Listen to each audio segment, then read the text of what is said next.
Bom dia a todos. Eu me chamo Kaline Rafael Dias da Silva, sou estudante de Direito pela Universidade Católica de Pernambuco e esse trabalho é composto por mim e também por Levi Araújo Bezerra, estudante de Ciências Biológicas da Universidade Federal de Pernambuco, Nicole Santana dos Santos, estudante de Enfermagem pela Universidade Federal de Pernambuco e também pelo nosso orientador Jailton Monteiro de Souza, analista do Tribunal de Contas de Pernambuco. Esse trabalho tem por título o cumprimento ou o não cumprimento de medidas preventivas ao coronavírus por estabelecimentos comerciais no município de Vitória de Santo Antão, em Pernambuco. Em primeiro plano, eu apresento a vocês uma linha do tempo a respeito do coronavírus, onde indica que em 31/12/2019, a China reporta o primeiro caso de contaminação por meio do Covid-19. Já em 6 de fevereiro de 2020, o primeiro caso de vírus é detectado na Europa, mais especificamente na Itália.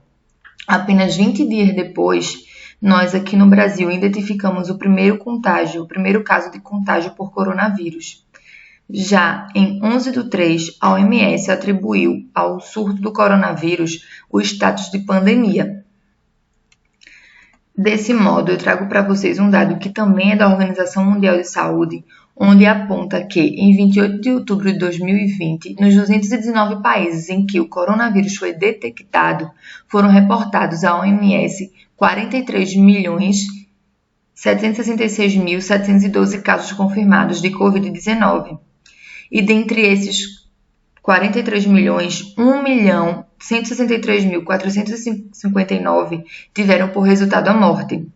No Brasil, também é um dado da OMS, entre 3 de janeiro a 28 de outubro foram registrados cerca de 5 milhões de casos confirmados, onde desses 5 milhões de pessoas infectadas, 157 mil aproximadamente chegaram a óbito. É importante pontuar também qual o posicionamento do Estado em relação à situação pandêmica que se instalou no mundo, uma vez que o coronavírus, a crise causada pela Covid-19, se constituiu como um desafio para os governos mundiais. O artigo 196 da nossa Constituição inaugura o capítulo à saúde e prevê que a saúde é direito de todos, cabendo ao Estado proteger e garantir tal direito. Dessa forma, tanto a União quanto os Estados têm competência para instituir leis e decretos que visem melhorar ou garantir a saúde da população. Sendo assim, a gente pode citar, no âmbito federal, a Lei 13.979 de 2020, em que essa lei aponta medidas para o enfrentamento da emergência de saúde pública, e o Decreto Estadual aqui de Pernambuco, número 49.055, que foi publicado em 31 de maio de 2020, onde esse decreto sistematiza as regras relativas às medidas temporárias para o enfrentamento dessa emergência de saúde, causada, mais uma vez, pelo coronavírus. Diante de tudo que foi exposto, nosso trabalho tem como objetivo verificar se as empresas comerciais do município de Vitória de Santo Antão estão, de fato, cumprindo as orientações de medidas protetivas para os clientes e também para os seus colaboradores no enfrentamento do Covid-19. Dessa forma, eu trago nesse próximo slide os impactos causados pelo coronavírus na atividade econômica, uma vez que, como falado anteriormente, o coronavírus se constitui como um desafio para os governos do mundo, não só pela crise de saúde em que se instalou, mas também pela crise econômica. Nós podemos citar as bolsas econômicas mundiais que despencaram. A Bolsa de Xangai, por exemplo, chegou a cair cerca de 2,9%. Os Estados Unidos, como maior potência mundial, teve uma queda no PIB de aproximadamente 5%. A Alemanha, um país desenvolvido da Europa, a taxa de desemprego aumentou em 5,8%. E quando se tratando de Brasil, nós podemos citar que a taxa de desocupação aumentou 12,2%. Na Bahia, um estado do Nordeste brasileiro, aponta 178 mil desalentados. E aqui, no nosso estado de Pernambuco, cerca de 60% dos estabelecimentos comerciais foram fechados. Como falei anteriormente, tanto a União quanto os municípios tinham competência para propor medidas para o enfrentamento do contágio, o enfrentamento enfrentamento do Covid-19. Dessa forma, foram estabelecidas, obedecendo também a alguns parâmetros da OMS, medidas de contenção.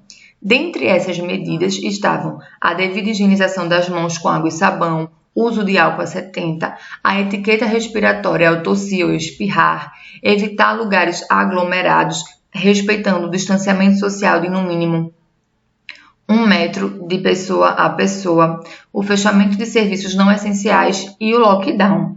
É importante ressaltar que o fechamento de serviços não essenciais, como bares, restaurantes, foi também o que acarretou o fechamento de comércios e agravou a crise econômica.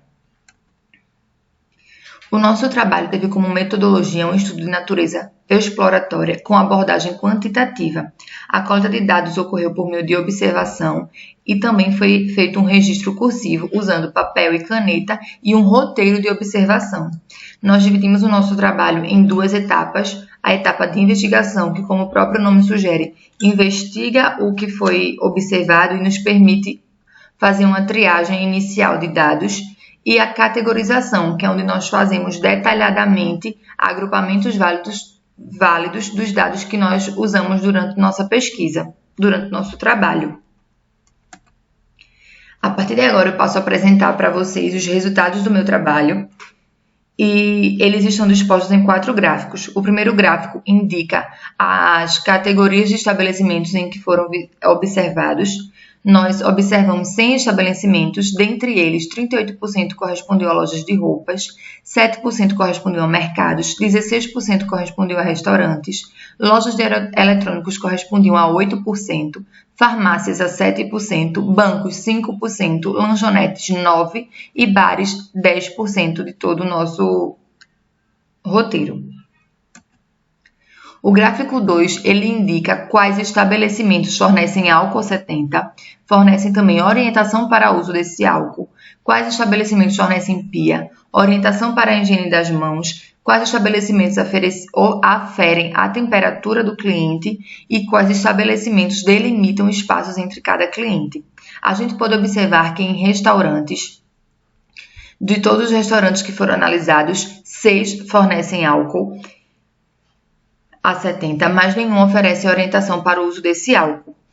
Um desses restaurantes fornece a pia para a higiene das mãos, mas não oferece a orientação para que essa higiene seja feita adequadamente. Nenhum restaurante afere a temperatura dos clientes e 6 desses restaurantes delimitam o espaço entre cada cliente dentro do estabelecimento. Já nos mercados, nós podemos notar que 4 desses mercados analisados fornecem álcool, porém apenas um oferece a orientação para o uso do álcool. Nenhum restaurante oferece pia ou orientação para a higiene das mãos, apenas um mercado afere a temperatura dos clientes e 2 mercados delimitam o espaço entre cada cliente. A próxima categoria são as lojas de roupas. Nas lojas de roupa, 19 lojas oferecem álcool 70. Mas nenhuma dessas lojas oferece orientação para uso de álcool ou pia para a higienização das mãos ou orientação para a higiene, nem também afere a temperatura e apenas uma loja de roupa delimita espaço entre cliente e cliente. Nos bares, nós podemos constatar que a única medida seguida são o fornecimento de álcool. Dos bares que nós analisamos, 7 oferecem álcool, mas as outras medidas foram totalmente negligenciadas, assim como nos bancos. Nos bancos, apenas um banco oferece álcool 70 para a higiene das mãos e todas as outras medidas foram negligenciadas. Nas lanchonetes, nós podemos notar que 7 lanchonetes oferecem álcool 70 e apenas uma delimita o espaço entre cliente e cliente. Todas as outras medidas, mais uma vez, foram ignoradas. De todas as farmácias que nós analisamos, 3 farmácias oferecem álcool 70 para a higiene das mãos e as outras medidas foram deixadas de lado. Por fim, na loja de eletrônicos, nós podemos perceber que 6 lojas de eletrônicos oferecem álcool e dentre as lojas analisadas, 2 oferecem orientação para o uso do álcool. Nenhuma das lojas de eletrônico fornece pia, orientação para o uso das mãos, afere temperatura ou nenhuma dessas lojas também delimita espaço entre clientes. O gráfico 3, ele representa o índice de estabelecimentos que oferecem limitações visuais a fim de evitar a aglomeração. Nós dividimos em adesivos no chão que delimitam o espaço de cada pessoa, faixas que delimitam também o espaço entre cada pessoa e barreira física para evitar a aproximação, que são aquelas barreiras de acrílico. De todos os estabelecimentos que foram analisados, dentre todos os restaurantes analisados, 5 restaurantes possuíam adesivos no chão e apenas um possuíam faixas delimitando o espaço entre cada pessoa. Nenhum restaurante ofereceu barreira física. Nos mercados, apenas um mercado obedeceu à determinação de delimitar o espaço entre cada pessoa utilizando adesivos, mas não apresentaram faixas ou algum tipo de barreira. As lojas de roupa, dentre todas as lojas que foram analisadas, apenas 2 fornecem adesivos no chão delimitando o espaço de cada pessoa. Uma oferece faixa delimitando o espaço e 4 oferecem barreira física. Dentre os bares, assim como nos gráficos anteriores, foram que mais negligenciaram os cuidados. Nenhum bar apresentou adesivos, faixas ou barreiras. As lanchonetes, um apresentou adesivo e um apresentou barreira física, mas nenhum apresentou faixa de distanciamento. Dos bancos, 2 apresentaram adesivos colados no chão delimitando o espaço, mas nenhum banco apresentou faixas ou barreira física. Nas farmácias, uma farmácia apresentou adesivo e uma farmácia apresentou faixa que delimitava o espaço. Barreira física, nenhuma farmácia apresentou. E por fim, nas lojas de eletrônicos, 3 lojas de todas que foram observadas apresentavam adesivos no chão e uma loja apresentava faixas delimitando o espaço entre cada pessoa e uma loja barreira física para evitar a aproximação.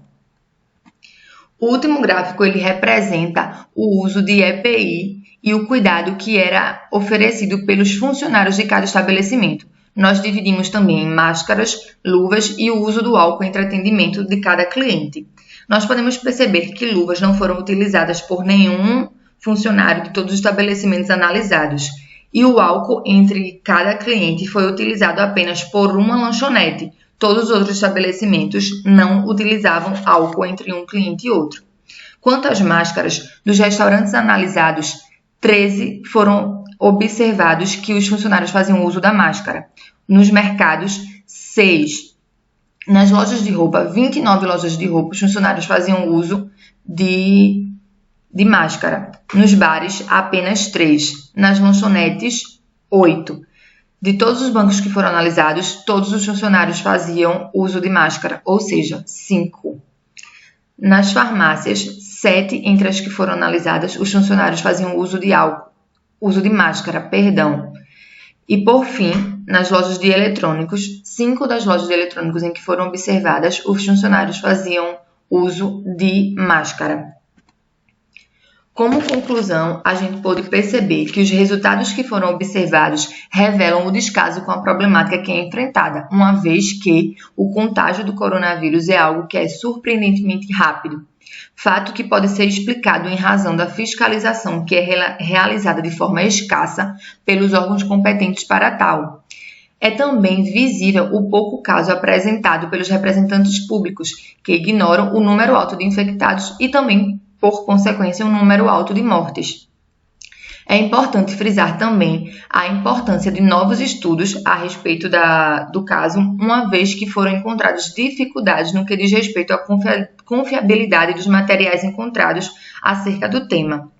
É importante destacar também que esse momento se constitui uma crise social, econômica e política, que é vivenciada nesse cenário pandêmico, de modo que apenas serão encontradas soluções a partir do desenvolvimento de novos estudos científicos. Essas são as minhas referências. Muito obrigada a todos e tenham um bom dia.